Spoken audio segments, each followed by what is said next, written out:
যত্ন করে রাখতে জানলে সব কিছু সুন্দর থাকে, সেইটা জিনিস হোক বা সম্পর্ক। আসসালামু আলাইকুম। আমার প্রাণপ্রিয় আপু ভাইয়ারা সবাই কেমন আছেন? আশা করি আল্লাহর রহমতে ভালো আছেন, সুস্থ আছেন। আমি অনন্যা, রাজশাহী থেকে আবারও চলে আসলাম আমার ছোট্ট ছোট্ট ভিডিও ক্লিপ নিয়ে আপনাদের মাঝে। আশা করি লাইক দিয়ে সম্পূর্ণ ভিডিওটা স্কিপ না করে দেখে নেবেন এবং আমাকে প্রচুর প্রচুর ভালোবাসা দেবেন। আপনাদের ভালোবাসা ছাড়া আমি আমার লক্ষ্যে কখনোই পৌঁছাতে পারবো না। সকালবেলা ঘুম থেকে উঠেই থালা বাসন পরিষ্কার পরিচ্ছন্ন করে নিচ্ছি, কারণ এই কাজটা আমি রাত্রের বেলা করি না বললেই চলে। হঠাৎ কখনো হয়তো ঘুম না আসলে বা কোনো কারণে পরিষ্কার করি, তো সকালবেলা এগুলো করে নিচ্ছি। আর সকালবেলা এটা করে নিচ্ছি, এরও আগে কিন্তু আরও কিছু কাজ ছিল।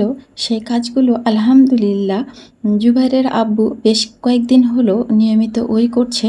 কারণ আমি রাত্রে যেমন ঘুমাতে দেরি করি, সকালবেলা ঘুম থেকে উঠতেও আমার ঠিক তেমনিভাবেই দেরি হয়ে যায়। তাই তো ওর আব্বু সকাল সকালে ঘুম থেকে উঠতে পারে। ও ঘুম থেকে উঠেই দেখছি যে, আপনারা তো সবাই জানেন আমার হাঁস আছে, ছাগল আছে, মুরগি আছে। ওর আব্বু সকালবেলা ঘুম থেকে উঠে সমস্ত কাজগুলো ও করে নেয়। ছাদ বাগানে গিয়ে গাছে পানি দেয়, দিয়ে তারপরে ও নিজের ব্যক্তিগত কাজ শেষ করে স্কুলে চলে যায়। তো এই সব কাজগুলো যেটা আমার করার দায়িত্ব, সেটা কিন্তু জুবেরের আব্বুই করছে। আগেও মাঝে মাঝে করতো, তো ইদানিং একটু দেখছি যে রেগুলারই করছে। আলহামদুলিল্লাহ, এতে আমার অনেকটাই সুবিধা হচ্ছে, কারণ আমি একটু বেশি সময় ধরে ঘুমাতে পারছি। আর সে কারণেই যে আমি অলস হয়ে যাচ্ছি তা কিন্তু না। আমার প্রাণপ্রিয় আপু ভাইয়ারা, আমি ঘুম থেকে ওঠার পর আমার শুরু হয়ে যায় সারাদিনের মানে কাজকর্মের সাথে যুদ্ধ। সারাটা দিন যুদ্ধ করি, রাত্রে সেই কখন ঘুমোই তার কোনো ঠিক ঠিকানা নেই। তো আসলেই ওই যে বললাম যে, সম্পর্ক হোক বা জিনিসপত্র, যত্ন করলে কিন্তু সব কিছুই সুন্দর হয়। তো সংসার মানেই একজন আরেকজনের যত্ন নেওয়া। সেটা শারীরিকভাবে হতে পারে, সেটা মানসিকভাবে হতে পারে, সেটা সংসারের কোনো কাজে সহযোগিতা করে হতে পারে। তো আলহামদুলিল্লাহ জুবেরের আব্বু আমাকে এই সহযোগিতাটা মাঝে মাঝেই করে, এখন আরও রেগুলার করছে। তো যাই হোক, এবার আসি রান্নাবান্নার কথায়। আজকে আমি রান্না করব ফুলকপি ডাঁটা। এই ফুলকপি ডাঁটা দিয়ে আজকে আমি বাইম মাছ রান্না করব। আর এই ডাঁটাগুলো কিন্তু আমাদের ছাদ বাগানেরই 3টা মাত্র ডাঁটা হয়েছিল। গতকালকে জুবেরের আব্বু ছাদে গিয়ে একটু গাছগুলো পরিষ্কার করছিল আর কাজ করছিল, তখনই কিন্তু এই ডাঁটা 3টা উঠিয়ে ফেলেছে। আমি রেখে দিয়েছিলাম, আজকে রান্না করব তাই। আর আলহামদুলিল্লাহ এবার প্রথম ফুলকপি খাবো। যদিও শীত এখনও আসে নাই, কিন্তু বাজারে শীতের শাকসবজি তো চলে এসেছে। তো ওর আব্বু যেহেতু ফুলকপি এনেছিল, আর এই ফুলকপি কিন্তু এখন বেশি দিন রাখা যাবে না, সেটা ফ্রিজেই হোক বা বাইরেই হোক। কারণ বর্ষার সময় বৃষ্টিপাত হচ্ছে, আর সে কারণেই কিন্তু সবজিগুলো খুব সহজেই নষ্ট হয়ে যাচ্ছে। সেটা ফ্রিজে রাখলেও হচ্ছে, বাইরে রাখলেও হচ্ছে। তো ফুলকপিটা আমার একটু কেমন কেমন হয়ে গিয়েছিল, তাই তো ভাবলাম যে আর কোনোভাবেই রাখা যাবে না, কারণ প্রচুর জিনিসপত্রের দাম। আর তাছাড়াও দাম কম হলেও কোনো কিছু আসলে অপচয় করা ঠিক না। তো আমি আজকে ফুলকপি আর ওই 3টা ডাঁটা দিয়ে বাম মাছ ঝোল করব। আর বাম মাছটাও যেমন জুবেরের আব্বুর খুব প্রিয়, আর এই ধরনের সবজিও কিন্তু জুবেরের আব্বুর খুব প্রিয়। যে মানুষটা আমার যত্ন করে, সেই মানুষটার কি আমি একটু যত্ন করব না? আলহামদুলিল্লাহ, আমরা দুজন দুজনকেই খুব যত্ন করি। যতটা কাজের ফাঁকে আসলে করা সম্ভব ঠিক ততটাই করি। কারণ সকালবেলা ঘুম থেকে ওঠার পর থেকেই সারাটা দিন আমরা বিভিন্ন কাজে দুজনই ব্যস্ত থাকি। আর ইউটিউব জগতে আসার পর থেকে দেখা যায় যে রাত 1টা 2টা 2:30টা কখনো কখনো 3টা পর্যন্তও কাজ করতে হয়।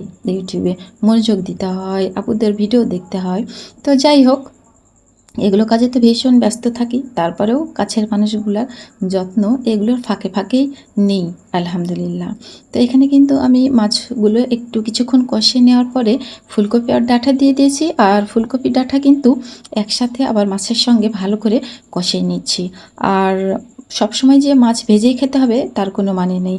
মাঝে মাঝে একটু খাবারের টেস্টটা আলাদা করার জন্য কিন্তু একটু অন্যরকম করেও রান্না করা যেতে পারে, যেটা আমি মাঝে মাঝেই করি। আর যেহেতু এটা একটু ছোট টাইপের মাছ, তাই তো ভাজার কোনো প্রশ্নই ওঠে না, সব একসঙ্গে সুন্দর করে কষিয়ে রান্না করছি। তো উঠিয়ে দিলাম যেহেতু, আর আমার তো মন, আমি ডাঁটার শাকগুলো কিন্তু ফেলে দেইনি, রেখে দিয়েছিলাম, আর মনে মনে ভাবছিলাম যে দেখা যাক এটা দিয়ে অন্য কিছু করা যায় কি না। তো ওইটা ভেবেই কিন্তু আমি চলে এসেছি একদম ছাদ বাগানে।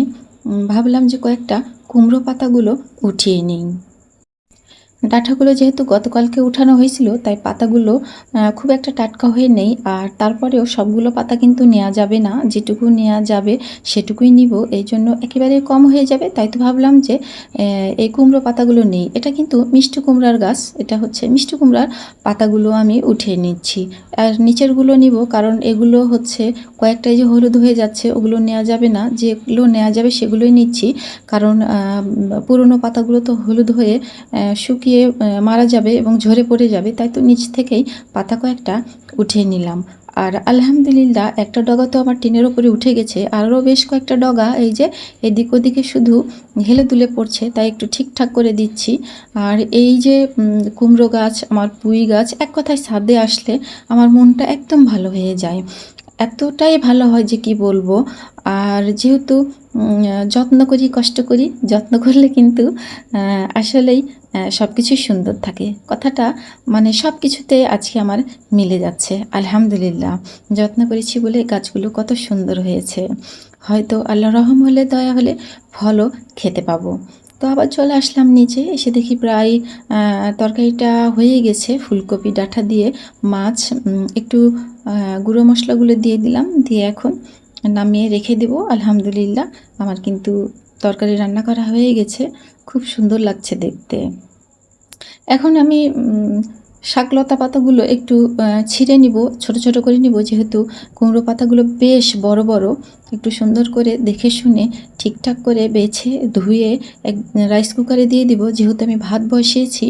রাইস কুকারের যে ছাকনাটা আছে আজকে সেটার উপরে কিন্তু আমি এই শাকগুলো সেদ্ধ করতে দিয়ে দিব। আর এই শাক ভর্তাটা হলে আলহামদুলিল্লাহ আমি কিন্তু পেট ভর্তি করে ভাত খেতে পারবো, তৃপ্তি করে ভাত খেতে পারবো। আর কয়েকদিন হয়ে গেল কিন্তু শাকটাকগুলো উঠানো হচ্ছে না, উঠাবো ভাবলেও আসলে সময় সুযোগ করতে পারছি না। তবে আলহামদুলিল্লাহ বাড়িতে যে শাকসবজিগুলো আছে আমার সামনে ছাদ বাগানে, এগুলো থেকেই যখন খুশি তখন কিন্তু নেওয়া যায়। শাকগুলো সেদ্ধ করতে বসিয়ে দিলাম, আলহামদুলিল্লাহ কোনো টেনশান নেই, আমার ভাতও হয়ে যাবে, শাকটা হয়ে যাবে। আর এই যে আমার মাছের তরকারিটা হয়ে গেছে, ঢেলে নিয়েছি। আর অফ ক্যামেরায় কিন্তু মাংসটাও রান্না করে নিয়েছি আমার জুবাইরের জন্য। এই মাংসটা আমি আজকে জুবাইরকে খাওয়াবো, প্লাস আগামীকালকেও খাওয়াবো, যেহেতু মাছ আর মাংস দুটো একই দিনে একসঙ্গে রান্না করেছি, তাই তো একটু হিসেব করে কিন্তু চললে মন্দ হয় না, উপকারী হয়। তো যাই হোক, সব খাবার রেডি, এখন ওর আব্বু কিন্তু চলেও এসেছে, ওর আব্বুকে খেতে দিয়ে দিয়েছি। আর আমি জানি যে এই শাক ভর্তাটা ওর আব্বু খাবে না, কারণ কুমড়ো পাতা দিয়েছি, ওর আব্বুকে হয়তো একটু কেমন কেমন লাগবে, ওরকমই, এটা ভেবেই কিন্তু আমি ওর আব্বুকে খেতে দিয়েছি, জুবাইরকেও খেতে দিয়েছি, দিয়ে আমি বসে বসে ভর্তাটা করে নিচ্ছি, কারণ এই ভর্তাটা দিয়ে আমি শুধু ভাত খাবো। তো যাই হোক, ভর্তাটা বানানো কিন্তু আমার হয়ে গিয়েছিল, তখন জুবাইরের আব্বু একটু নিয়ে টেস্ট করেছিল। আলহামদুলিল্লাহ ভর্তাটা কিন্তু ভীষণ টেস্টি হয়েছিল, অনেক শান্তি করে তৃপ্তি করে আমি ভর্তা দিয়ে ভাত খেয়েছি।